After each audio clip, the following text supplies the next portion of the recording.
नमस्कार, व्योम टीवी के पेज पर मैं उमेश श्रीमान आपका स्वागत करता हूं। बहुत लोगों ने कहा कि कोयलांचल की धरती गर्म है, किसी ने कहा कोयलांचल में बाघमारा सबसे ज्यादा गर्म है। श्रीमान, ठंडी में भी जो गर्मी का एहसास दिलाए उसका नाम है कोयला चोरी।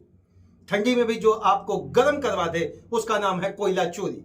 आपको गाड़ी का लगाना है अपने दरवाजे पर, काम करे कोयला चोरी। आपको बच्चों को विदेश भेजना है, काम करे कोयला चोरी। आपको अपने आप को दबंग दिखाना है, करे कोयला चोरी। थार खरीद के लोगों में हड़कंप मचाना है तो करे कोयला चोरी। मतलब भैया आप कहेंगे कि हम ये कर रहे हैं, हम ही नहीं कर रहे। ऐसा बाजार में हवा बना हुआ है, बाहुबली, दबंग, प्रतिष्ठित और सबसे बड़ा नाम के आगे लगा देना है समाज सेवी। चलिए, मैं उमेश व्योम टीवी के पेज में श्रीमान आपका दोबारा कुर्सी खेल में आपका स्वागत करता हूं। बात करेंगे उन मुद्दों की जिन मुद्दों के पास खाकी वर्दी भी है बहुत परेशान। खाकी वर्दी जिससे पूरे देश की रक्षा और सुरक्षा का जिम्मेवारी है। वह वर्दी जिसके कांधे पर लगा होता स्टार या अशोक स्तंभ। कहीं ना कहीं मन में यह जुनून होता है, मन में है विश्वास, पूरा है विश्वास, हम सुरक्षा करेंगे सुबह शाम आपकी। श्रीमान, जो व्यक्ति के भरोसे समाज सुरक्षित होता है, जिस व्यक्ति के भरोसे आप घर में 5 रुपया का ताला कुंडी पर लगाकर चले जाते हैं, जिस व्यक्ति के भरोसे पर आप समाज का आईना दिखाते हैं, जिस व्यक्ति के भरोसे आपको इतना भरोसा रहता है कि आपकी मां बहनें बच्चे स्कूल कॉलेज कहीं जा रहे तो वह सुरक्षित है, उसका नाम है श्रीमान पुलिस विभाग। सल्यूट करते हैं तमाम अधिकारियों को और आज का एपिसोड उन्हीं पर आधारित है। उनके लिए एक बहुत बड़ी बात कहेंगे।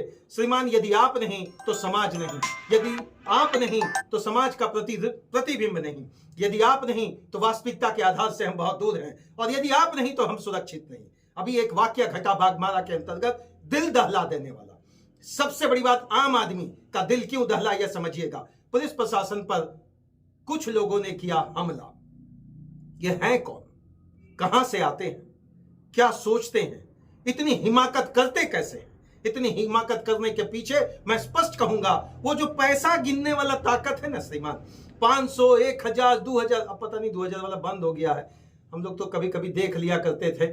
तो मैं यही स्पष्ट और खुले मंच पर कहूंगा श्रीमान, हम तो पूछेंगे कि पेज पर यह जानना चाहते हैं आखिर इनकी हिमाकत इतनी होती है कैसे। हिलटॉप कंपनी के चार दीवारी के अंतर्गत जिस तरीके का तमाशा मचा, जिस तरीके का बवंडर मचा, उसमें सबसे बड़ा हिमाकत की बात अब बताने का जरूरत नहीं है श्रीमान। सोशल मीडिया का पन्ना पटा हुआ है इन सारी चीजों से, और मुझे इतना बड़ा विश्लेषण करने का जरूरत नहीं है। मैं तो यह जानना चाहता हूं कि कल दिन जिसके भरोसे यह रणनीति और राजनीति होती थी, आज उसी पर हो रहा है उंगली उठना। जेएमएम के नेता कारू जाधव, आप नाम सुने होंगे, समाज सेवी कारू जाधव या व्यवसायी कारू जाधव, या कारू जाधव वो जिनके समर्थकों के बीच और माननीय गिरिडीह के सांसद सीपी चौधरी के समर्थकों के बीच किस चीज के लेकर बवाल हुआ, दूरी हुआ, यह मैं तो नहीं जानता। लेकिन इसमें कौन है सम्माननीय, कौन है माननीय और कौन है आदरणीय, किसी से छुपा हुआ नहीं है। बस इसके बीच में जब बात बवंडर की हुई, बात बवाल का हुआ, बात गोलबंदी की हुई, वह गोलबंदी जिसमें रंगदारी की बात आती है, जिसमें अपने समर्थकों के बीच की बात आती है, जिसमें अपने समर्थकों को ऊंचा दर्जा दिलाने की बात आती है। श्रीमान, यहां पर मामला खिसका और कारू जाधव जी के समर्थक, कारू जाधव जो अपने आप को समाज सेवी कहते हैं, चलिए उन्हीं के पक्ष में एक बात कहते हैं। अगर आप सही थे श्रीमान तो पुलिस पर पथराव क्यों किया गया? अगर आप सही थे तो आप अरेस्ट होते, अगर आप सही थे तो आप लोगों के बीच में आते। आप अरेस्ट होने के बाद अपनी चीजों को रखने के लिए बहुत सारे तरीके थे। क्या आपके समर्थकों को यही चाहिए था, जिसके भरोसे समाज सोता है, जिसके भरोसे समाज मजबूती महसूस करता है, जिसके भरोसे पुलिस विभाग के माध्यम से इंसान अपने आप को कहीं ना कहीं समाज में सुरक्षित महसूस करता है, क्या उस पर पथराव सही था? डीएसपी पुरुषोत्तम सिंह पर जिस तरीके का जानलेवा हमला हुआ, आज उनकी स्थिति नाजुक जरूर बनी हुई है, लेकिन ईश्वर करें बहुत जल्दी उसी बुलंदी और उसी हिम्मत के साथ जिस तरह से उन्होंने जाबाजी का परिचय दिया है, हम लोग सल्यूट करते हैं श्रीमान।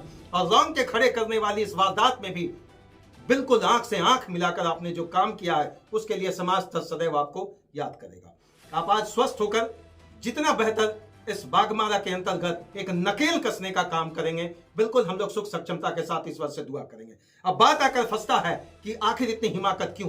चंद पैसों के माध्यम के लिए, चंद पैसों की राजनीति से, चंद पैसों के जमावड़ों से आप उन लोगों को खड़ा करते हैं अपने इर्द गिर्द, जिसमें एक सबसे बड़ी बात कही जाती है, जिसमें होता दबंगई।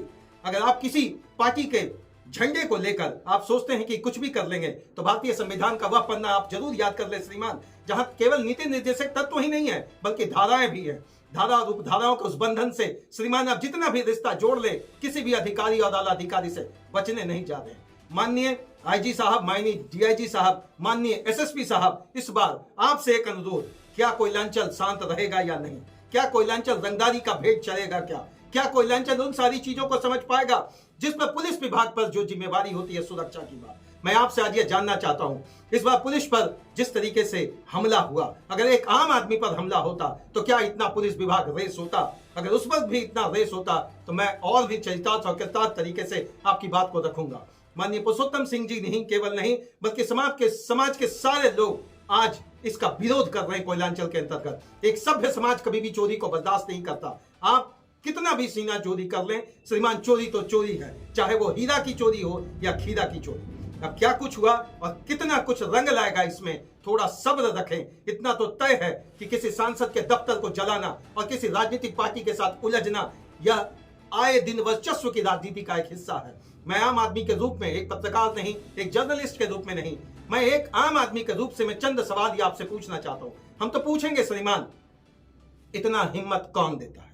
हम तो पूछेंगे श्रीमान, इतना राजनीतिक संरक्षण कहां से मिलता है? हम तो पूछेंगे श्रीमान, जिन पन्नों की दुहाई देकर आप समाज में समाज सेवी का बात करते हैं, क्या यही समाज सेवा का रूप है? आपने कितने ट्रेनिंग और वोकेशनल ट्रेनिंग देकर उन बच्चों को आगे लाने का प्रयास किया जो आज भी दर की ठोकरें खा रहे हैं बेरोजगारी के दंश में? क्या आपका समाज सेवा इन्हीं सारी चीजों से अगर प्रेरित है तो लानत है ऐसे समाज सेवा पर, जहां पर समाज सेवी कहने में भी मुझे रत्ती भर आप पर लानत ही महसूस होगा।